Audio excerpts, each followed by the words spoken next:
Salut, aujourd'hui jour 6, on retourne dans le code et nous allons faire deux fonctions, encore une fois assez simples, mais qui sont quand même assez utiles pour les développeurs en général. Alors c'est parti. Alors pour commencer, nous avons la fonction pluralize qui va mettre au pluriel un mot, qui prend en paramètre le mot lui-même, son nombre d'occurrences, et le pluriel qui est par défaut égal au mot plus s, mais dans l'exemple ou dans les cas par exemple comme cheval et chevaux, où le pluriel ne se termine pas juste par s, nous pouvons indiquer son pluriel ici. La fonction va retourner une string qui va afficher le nombre d'occurrences, et ici ce qu'on appelle un ternaire qui est une condition. Count, si count est égal à 1, ça va afficher le mot en lui-même, sinon ça va afficher son pluriel. Dans le HTML, nous allons tout d'abord ajouter un span qui va afficher le output ou le résultat.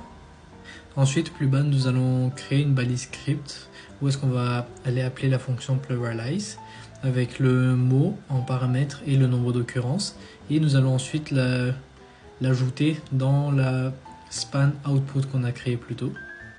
Nous allons maintenant tester le tout, je vais juste rafraîchir, et là nous pouvons voir two apples parce qu'on a mis 2 et le apples qui est au pluriel. Passons à la deuxième fonction qui s'appelle measure. Cette fonction elle va juste permettre de mesurer les performances d'une fonction. Alors vous pouvez mettre un label qui sera juste pour déterminer c'est quelle fonction lorsqu'on verra les logs, et la fonction qui s'appelle fn. Alors qu'est-ce que la fonction elle fait? Tout simplement elle va créer une variable start qui va aller récupérer, capturer la fonction à ce moment précis, qui va ensuite créer un résultat qui va appeler la fonction que nous lui avons donnée en paramètre, et le mot-clé await nous permet d'attendre que cette fonction soit terminée avant d'exécuter tout ce qui se passe en dessous.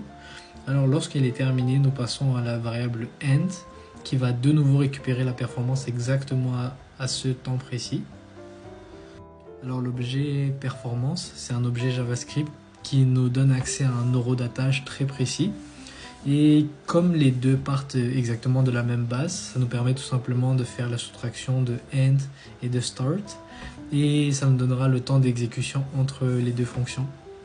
Alors lorsque tout ça se sera fait, nous allons tout simplement loguer, afficher dans la console le résultat avec le titre, label qu'on lui a donné, et le résultat de la soustraction, et on va retourner le résultat de la fonction.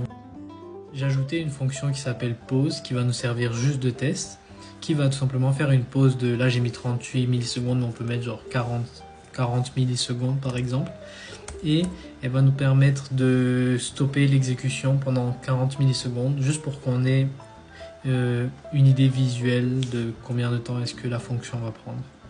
Et il ne faut pas oublier d'exporter les fonctions dans le window. Alors dans le HTML, j'ai ajouté la fonction dans onClick du bouton do, et elle va mesurer avec le nom test, le titre test, et il va appeler la fonction pause que nous venons de créer. Nous pouvons aller tester dans le site. Maintenant si je rafraîchis et que j'appuie sur le bouton do, là il nous donne 42 millisecondes, on va tester avec d'autres. 41. Donc on voit très bien qu'on a mis une pause de 40 millisecondes je pense. Là ça se peut qu'il y ait des mini délais, ça va pas être précis exactement, mais c'est quand même assez précis, ça nous donne les performances approximatives d'une fonction. Alors c'était tout pour aujourd'hui. Demain je vais peut-être faire une dernière journée où j'ajoute des fonctions au projet, mais après ça je vais commencer à passer au Rust et au CLI. Alors continuez à suivre l'aventure. Ciao!